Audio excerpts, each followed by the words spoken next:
Using subreports greatly increases the data that you can extract from SIMS. To use subreports, you go in the normal way to design a report.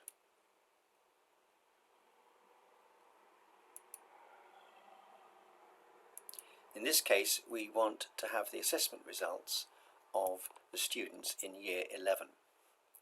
The information about the students that we need can be the name in registration group in this case. We also want to include the assessment results, which are down in this section below the main fields at the top. So clicking on that and pressing the arrow key or double clicking brings up this subreport. We then need to define what fields we want in this subreport. In this case, we want the aspect name, the result set, and the result itself. Now, as it stands, that's going to pull out all of the assessment results for all of the students in the school. So we need to start filtering.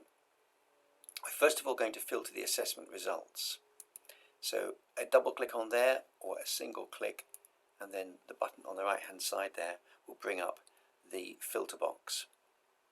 The filter is going to be based on the name of the aspect. And in this case, we want it to contain the words attain for attainment, GCSE, and we're just going to limit it to chemistry so that we haven't got too many results. Of course, you can use this tick box here, which will bring up the dialog box when the report is run and ask you to enter the data at that time or enter the choices at that time. But we'll leave it like that for the moment. We're also going to filter the students. We just want the students in Year 11.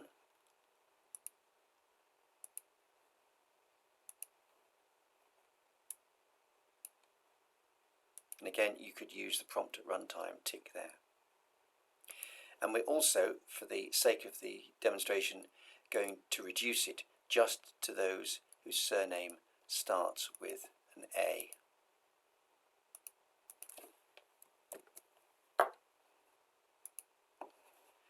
It's always a good idea to preview your results.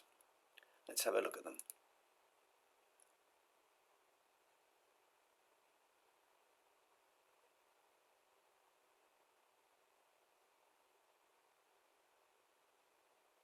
And you can see that it's brought up the results for the students in Year 11 whose surname begins with an A.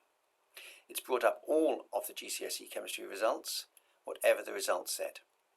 We could add to the filter the second filter saying that the result set has to be spring term or autumn term or Year 11 or whatever.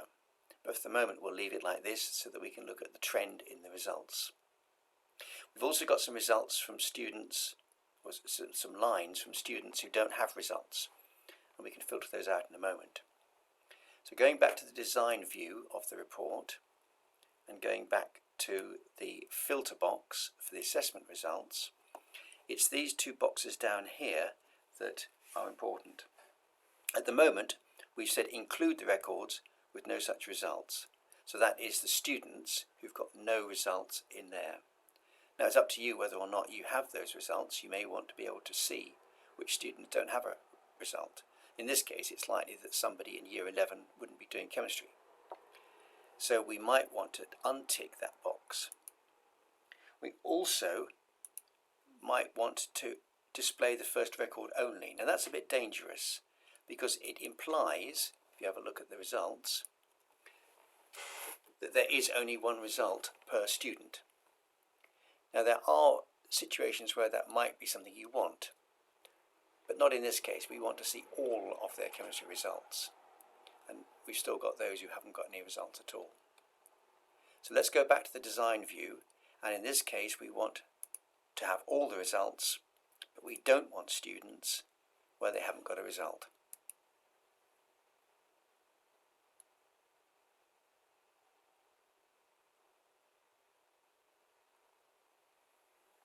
There we go. So now we have all the results for the students where there are results, but nothing else. It's likely that you want to send this output to Excel so that you can do further analysis, maybe pivot tables and pivot charts and so on. When you do that, there's a couple of things here that you can tick or untick in this case. Straight to print preview is a bit of a nuisance. It just takes to a screen that you would have to close anyway, so you can untick that one. But the one we've got to watch out for is this suppress duplicates. Let me show you what happens if you leave that ticked as it will be by default. So we'll just run this report now. It should go straight into Excel.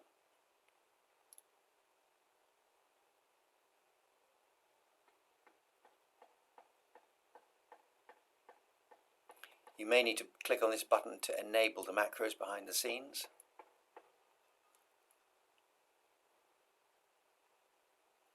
And you see there what it's done is that it's suppressed the duplicate for the student name.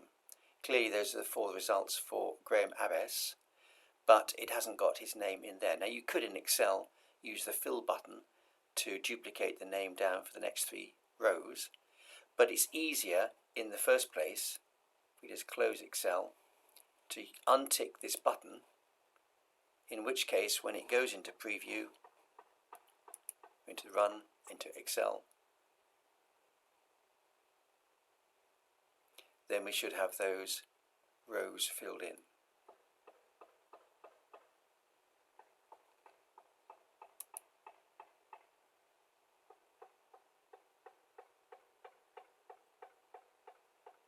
And there we go, we've now got a row complete for each of the students.